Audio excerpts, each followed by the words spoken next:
people were like, the security guard being banished ruined their season, and now you got him in the Super Bowl.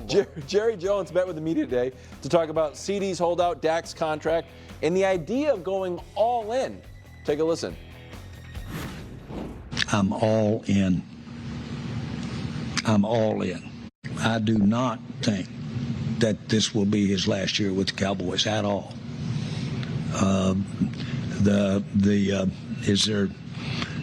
Am I being psychotic relative to my mirror? No. We're buying time. We're option quarterbacking, and we're going on out toward the sideline, and we haven't handed it off. We haven't pitched it. We're trying to make our mind up what to do. Does that sound like Mahomes to you? A little bit? We're all in. We're all in. It's all right there. Let's okay. Okay, your reaction. I mean, well, we hadn't seen that. That happened like right as we were going on the air. I mean, exactly. That's a rough spot, man. Exactly. And the Cowboys are now in a position, Greg. I talked about it yesterday, and then today it was, I forgot who said it, but it was further confirmed, where you have two guys, both of whom want to become the highest paid non-quarterback in NFL history. They both play for you. And the quarterback is going to become the highest paid player in NFL history. Mm-hmm. That's not tenable. And Colin has made the point today, and I think he's right, that there might not be a team in the league more dependent on one receiver than the Cowboys are on CeeDee Lamb, because they don't have a running game we believe in. I think Ferguson's actually a good tight end, but they don't. It's just this one guy, and he's not at camp, and so I think that Jerry is just like, that was like a caricature. It was like someone doing like a Saturday Night Live mocking Jerry Jones, but he was doing the real thing. So I hadn't seen that. It happened right when we were on the air. That's bad news, man. Yeah, listening to that, watching it, honestly, it just seems like a guy he's lost it. I'm sorry, like Jerry Jones was the guy that we all felt in the National Football League, he's going to do whatever it takes to keep his guys on the roster, to ensure that it actually appeared optically that I'm all in, even if he may not have been. This year, it's been the complete opposite. Like, to your point, for him to say I'm all in, he's all in on what? Questioning every single player on his roster? Questioning whether or not he's going to pay CeeDee Lamb? Questioning whether or not Dak is going to be actually solidified as the future of their organization, instead of just telling everybody, I'm all in on Dak. He also said point blank that he does not see Dak on another team next year, that he expects Dak to be a Cowboy. But so it's going to happen. So he's like, I feel like the whole world is worried about Dak Prescott leaving, except Dak Prescott has shown no inclination of being worried at all, and Jerry Jones. Dak has nothing to worry about. Well, yeah, but I don't think he's even flirted the idea that he would go like a Kirk Cousins route. There's not one report of that. I expect this is all much to do about nothing, and Dak is going to be a Cowboy next year. When does it get done? I don't know. But Jerry, you just heard from the owner of the team who says, I expect Dak to be here. Right, but I guess my response to that would be, if it does not get done before the season starts, it's no longer in Jerry's control. He can expect whatever he wants. If this is the last offseason, the Cowboys have exclusive negotiating rights with Dak Prescott. Mm-hmm. The moment that, and I would be very surprised if it doesn't get done during the offseason, then all of a sudden during the year it gets done. That's incredibly rare for negotiation like this. So once we get to the year, in my opinion, it's not getting done until next year. And next year, he becomes, no matter what you think of Dak, he becomes the most sought-after free agent in NFL history. That's what Dak Prescott will be. the most sought after. Because you can be like, when Tom Brady was a free agent, we heard reports of, there were actually only 3 teams because of the age. Peyton Manning was a free agent. Peyton, I forget where he went. I think he wanted to go to Houston. And Houston was like, no, we have Matt Schaub. We're good. He's coming off a neck.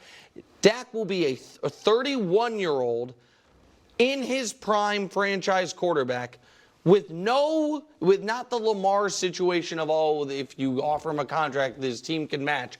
A true free agent. So Jerry can expect whatever he wants. If he doesn't get him signed before this year, then it's not up to Jerry anymore. It's 100% up to Dak Prescott. And if he were going to get him signed, if he had gotten him signed, they'd also have CD signed. That's the point Greg made yesterday. Yes. Like, it would have made so much of their life that much easier. And so I don't know what they're doing. I really don't know what they're doing. But that quote there doesn't make me feel like we have a steady hand at the ship. Oh, it's just a fun press conference. A fun press conference. He said, you know what? Our quarterback's going to be our quarterback. Super Bowl bubble with your 8 teams and then... Yeah. Okay. Let's get a little spicy. Well, again, middle. I don't think that's the graphic. I didn't do that. Yeah. Okay. So, I mean, right, go ahead. It's just that's the fine. graphic team. You see my teams. I got the Lions, Jets. Yes, I have the Jets. I'm buying into the hype. The Philadelphia Eagles, the Bengals, the Green Bay Packers, who I absolutely love. Obviously, the Texans, who I love. Got the 49ers. We'll breeze right over the Kansas City Chiefs. That's a no-brainer. Yeah. And then my outer, got the Baltimore Ravens, got the Dallas Cowboys, and these 2 on the left. I'm telling you, I'm pretty high on the Bears. If Caleb Williams can be a guy. Drunk? I'm drunk. The Bears can be a scary team and have a shot. That's correct. That's And a good the take. Browns- Explain the Browns. The Browns, Deshaun Watson started to get a little hot. No, he's not. He started to get a little hot, then he got injured. They were looking good. If he can rekindle a little bit of that and build on it. So you don't have any AFC. Oh, you have the Jets. I have the but no Jets. Bills or Dolphins. No Bills, no Dolphins. I'm trying to see. Do you if think there's... that Caleb Williams can win the Super Bowl as a rookie? With the team that they have around him right now, the defense, I love their defense. Offensively, they got a ton of weapons. If he can strike, it's kind of like that C.J. Stroud last year model. Yeah. We'll see. But I don't think the Texans could have won the Super Bowl. They're my fringe. I know, but even for fringe, they're on my fringe. Even as suppose Caleb was great, it's hard for me to believe that when you go up against a seasoned defensive coordinator with 2 weeks to prepare just the Super Bowl, and you would have had 19 games to watch a rookie, that you can't expose some flaws in a rookie QB. But literally 2 years ago, you thought it was. I'm not saying you were picking it. You thought it was possible a rookie quarterback was going to win the Super Bowl and Brock Purdy. Because the team was like they were in the going into that weekend's NFC title game. You weren't like the Niners are eliminated. Ruined your but whole no, by the way, and to be fair, I don't even think Wilds picked the Niners in that game. But I'm saying like nobody was saying in that moment the Niners are out because they have a rookie quarterback. Nobody and what was their big weakness? The Niners? Yeah. I think quarterback play. Yeah, okay. But that's not why they didn't win the Super Bowl. I mean, no, what happened to them, they would have lost to the Chiefs anyway, but in that game, he got hurt.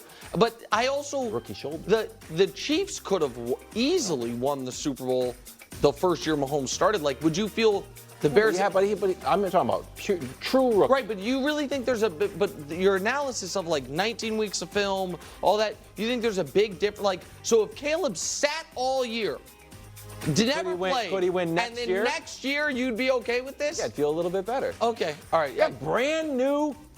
Walking into yes. I think it's never insulting happened. to defensive. Yeah, if it's never happened, it feels like 100% right. Big Ben, his first year got to the AFC title game. I don't care about that. Close. Yeah, well, they're on the bubble. I'm defending Greg. I think Greg's right. Now, I think a lot of this other stuff is crazy, but I think Greg's right. All right, now it's your turn to go. It's my turn? Okay. I like the Browns, by the way. But all right, so why are the Bengals in the middle of mine? Hey, buddy, who is setting nothing this to up? do with the middle. I got to tell you, the bullseye, dead center. What are we talking about? All right, so I thought I have the Bears even closer to the middle. And as you're going to see, I have for a lot of these teams perceived great quarterback bias. So the Bills are going to be in that center in the bubble because they do, for all his flaws, have clearly a top 5 quarterback. The Texans have clearly a top 5 quarterback. I shouldn't say clearly a top 5 quarterback. Could have a top 5 quarterback. The Niners have the best 2 through 53 roster in the NFL. The Rams, I think, are way underrated. Now, the loss of Aaron Donald's enormous, obviously, but I love their draft and I love what they showed last year after the rough start. The Bengals are getting a great quarterback back, and the Chiefs and Lions, it speaks for themselves. And the Bears were a 7-win team last year that once they added Montez Sweat, were a good defense. They then add Rome Odunze, add Keenan Allen. On the outside of the bubble is the Cowboys and the Ravens, out of respect for what they've been over the last few seasons. The Packers for what they were building in the final half of last year. And again, great quarterback bias. Jacksonville Jaguars, I think it's on the board. Trevor has the year that I thought he was going to have last year, and I think he was en route to having before he got hurt. So to me, there is ties go to teams.